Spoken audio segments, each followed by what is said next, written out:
par la fonction f de x, y, z qui est x2 plus y2.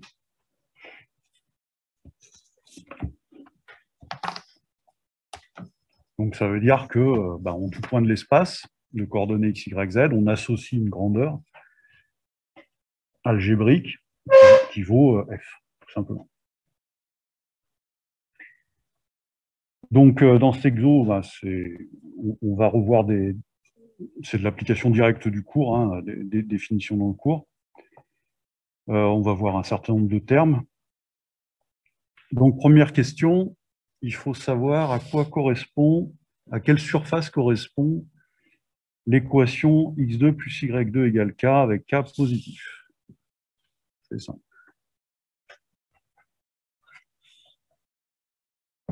Alors, qu'est-ce que vous pouvez me dire? Ouais.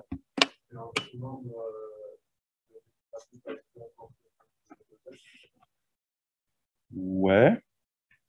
Alors, on appelle ça plutôt des tubes en maths, de manière générale. Mais... OK. Alors, x2 plus y2 égale k. Je vais essayer de délayer un petit peu pour... donc, ça fait... ça rappelle, on va mettre comme ça, l'équation d'un cercle de centre O et de rayon racine de k dans le plan OXY. D'accord, c'est du style x2 plus y2 égale R2.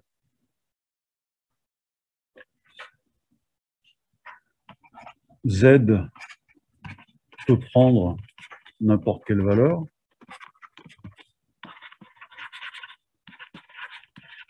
Puisque Z n'intervient pas dans l'équation.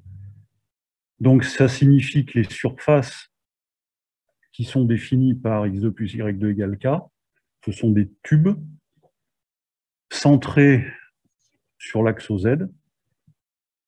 Et si on prend un plan de coupe de ce tube, on retrouve l'équation d'un cercle.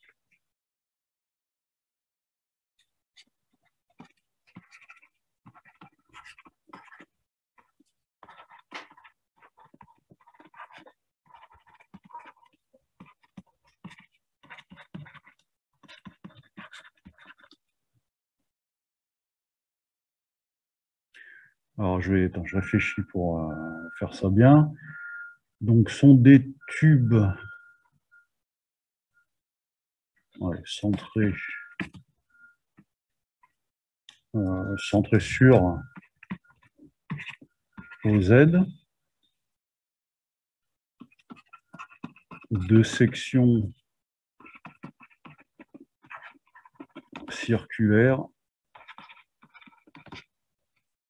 de rayon racine de k.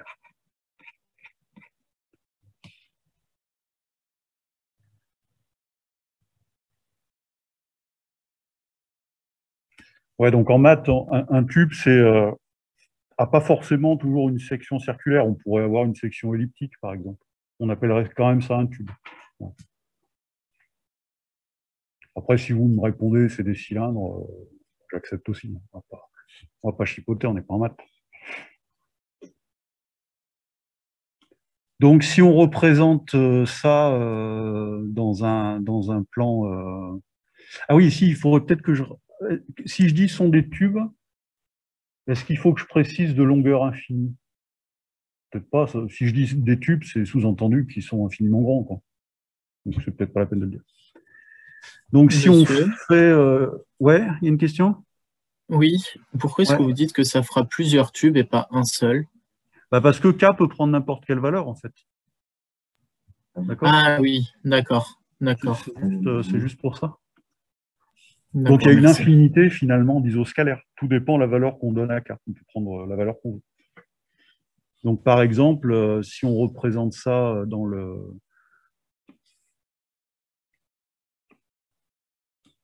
Alors, attendez, je fais d'abord le schéma pour noter pas encore.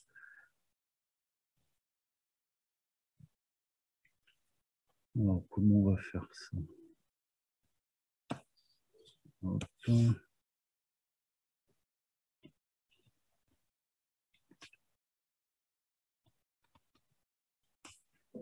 Donc, en fait, on pourrait prolonger comme ça par des pointillés pour dire que l'extension est infinie. Et puis là, je représente la section pour montrer que c'est circulaire. Donc, voilà un exemple. Voilà un autre exemple. On va en tracer juste deux pour voir.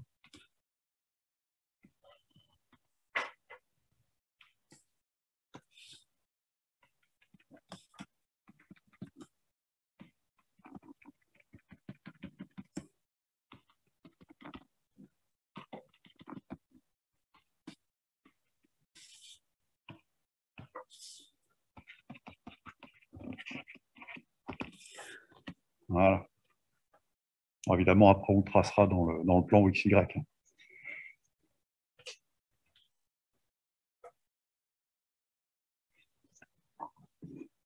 OK jusque-là? Pas de souci? Voilà, donc le mot-clé à retenir, c'est surface isoscalaire. Alors, si on se contente de faire un exercice dans le plan, on parlera de courbes isoscalaires, comme un peu les courbes de niveau que vous avez sur une carte. D'accord? On appelle ça des courbes iso-ips. C'est un nom bizarre, on va du grec. OK. Alors, deuxième question.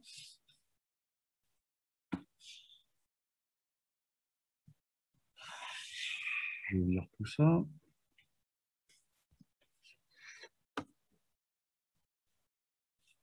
À partir de la définition de ce champ scalaire, on va créer un champ de vecteurs qu'on appelle A, qui est noté A, et on le définit par A égale grade de F. Donc grade, c'est l'opérateur gradient. Vous avez ça, page, je ne sais plus combien du cours. Donc pour les différents systèmes de coordonnées, on va regarder ça. C'est page 145.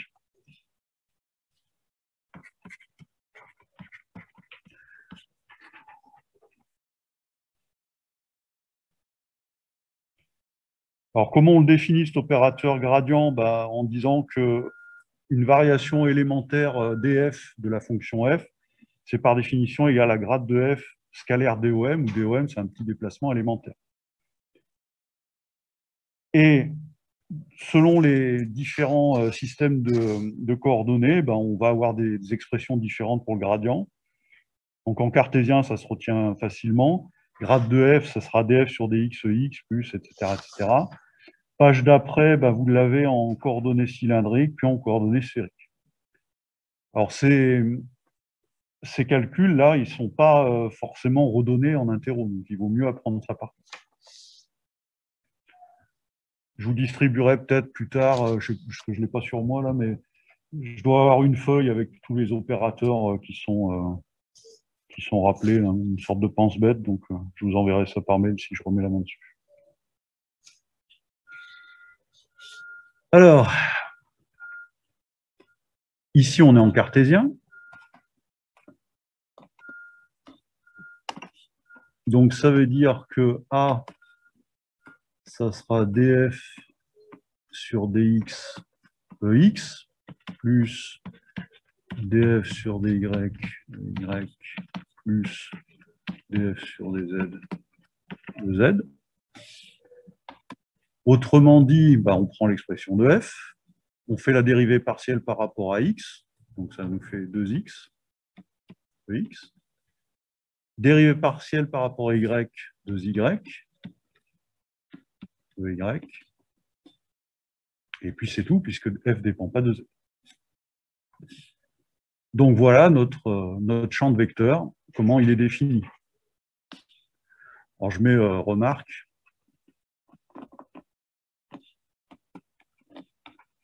On peut noter aussi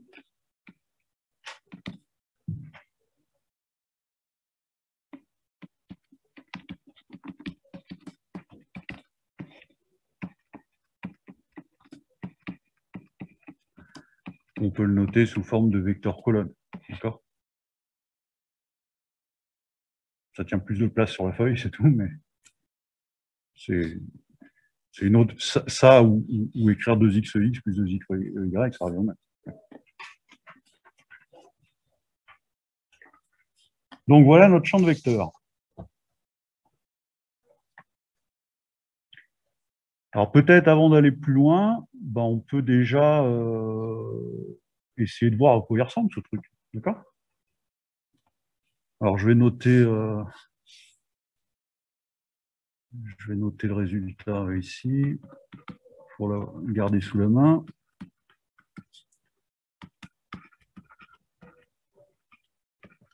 Voilà. Bon, j'efface tout ça. Donc ce que je vous propose, c'est qu'on va se faire un petit dessin là. Alors moi je l'ai fait entre -2 et 2 en x, -2 et 2 en y. On va le représenter dans le plan simplement. Hein. Donc si j'avais un quadrillage sous la main, ça serait bien, mais je n'en ai pas.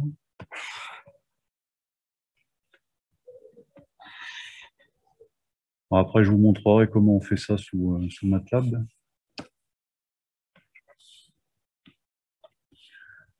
Ça, c'est O. Ça, c'est l'axe X, Y.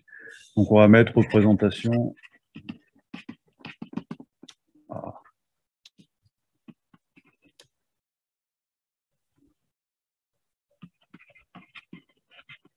Représente de quelques vecteurs A. J'écris mal. Donc, représentation de quelques vecteurs A et de quelques isoscalaires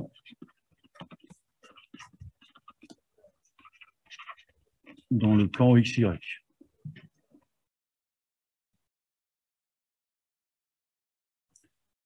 Alors, on va dire que 1, c'est là, 2, c'est là.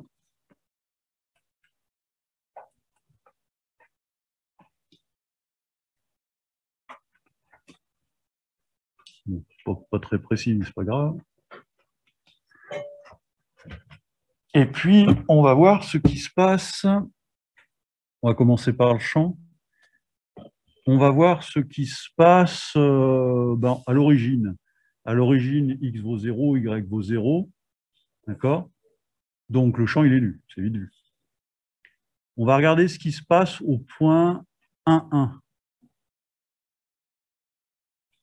Au point 1, 1, ça veut dire que A, ça va être 2, comme coordonnée 2, 2. Donc, ça me fait un vecteur. Mes axes ne sont pas assez grands, Damned. Ah, j'aurais dû le tracer à peine plus grand. Je vais rallonger un petit peu. Alors, ça va vite sortir de la feuille de toute façon.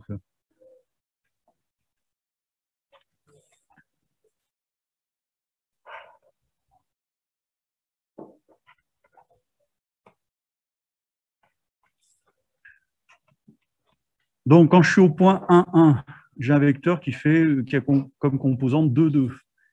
Donc, ça veut dire que ce vecteur, il va comme ça.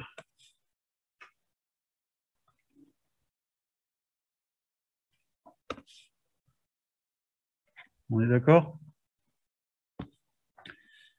Quand je suis, on va prendre d'autres points.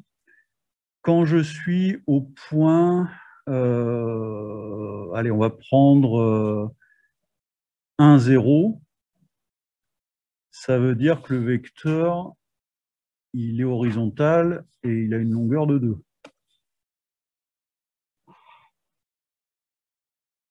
D'accord? La composante en x est nulle, la composante en y, la composante en x vaut 2, pardon, et la composante en y vaut 0. Donc on est comme ça. Si on est au point 0, 1, donc cette fois, il n'y a pas de composante en x et la composante en y vaut 2. D'accord?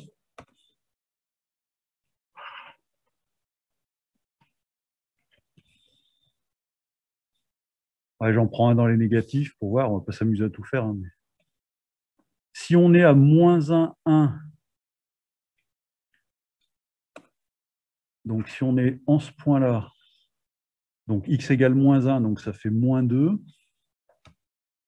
Donc ça nous fait moins 2, moins 2, moins 2, 2, pardon, j'ai une bêtise. Donc ça va faire un truc comme ça, etc., etc. On va en prendre un autre, un dernier. Allez, on va le prendre à plus 0,5, moins 0,5. D'accord? Donc on va le prendre ici.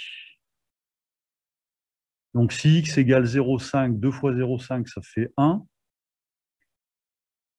Et 2 fois moins 0,5, ça fait moins 1.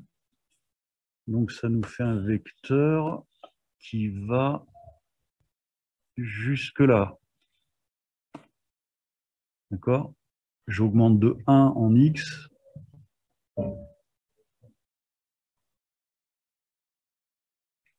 Voilà.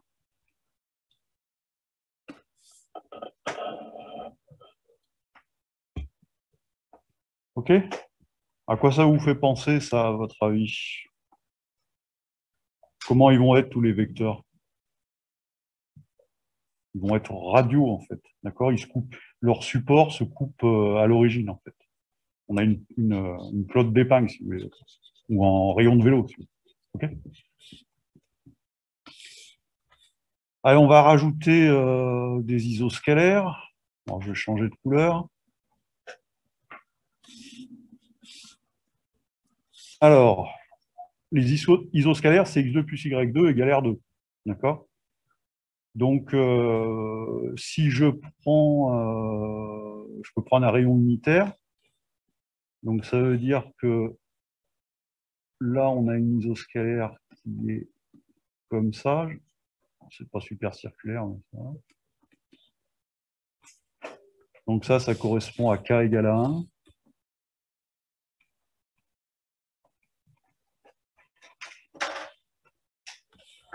Et puis, on va en faire un deuxième. Si je prends k égale ou k2 égale 3, par exemple, ou k2 égale 2, ça fait un rayon de racine de 2, donc un 414. Donc un 414, c'est presque un 1,5. Donc ça fait à peu près un truc comme ça.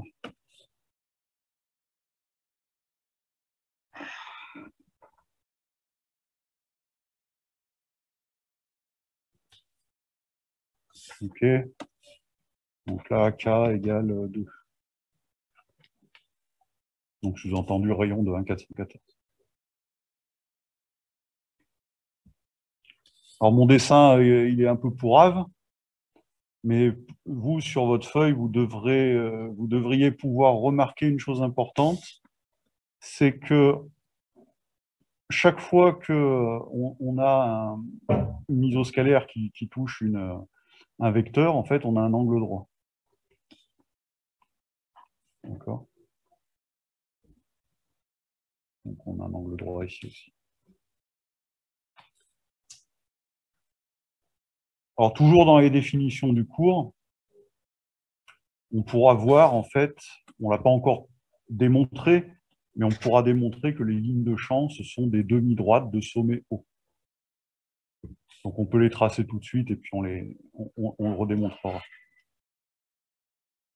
Donc ça, c'est une ligne de champ. Une ligne de champ, elle est tangente en tout point au champ, tout simplement.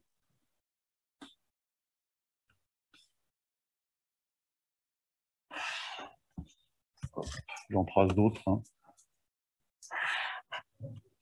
Voilà une deuxième ligne de champ. J'en trace encore une autre. Une ligne de champ, il faut obligatoirement l'orienter. On met une flèche pour dire dans quel sens elle va. C'est le sens du champ, tout simplement.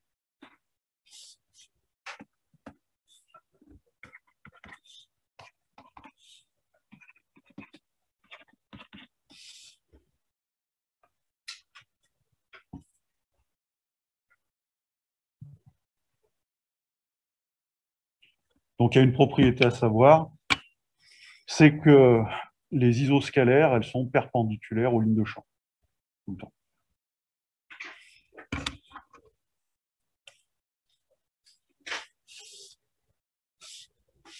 Donc, on va détailler tout ça.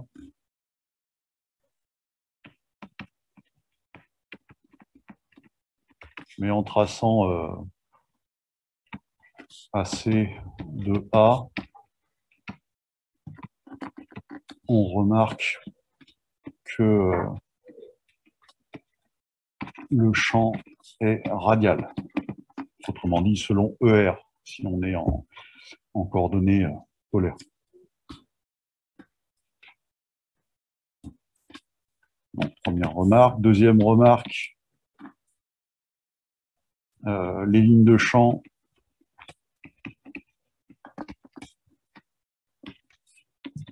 sont des demi-droites de sommet haut. Ça, on va le redémontrer après. On le voit graphiquement, hein, simplement.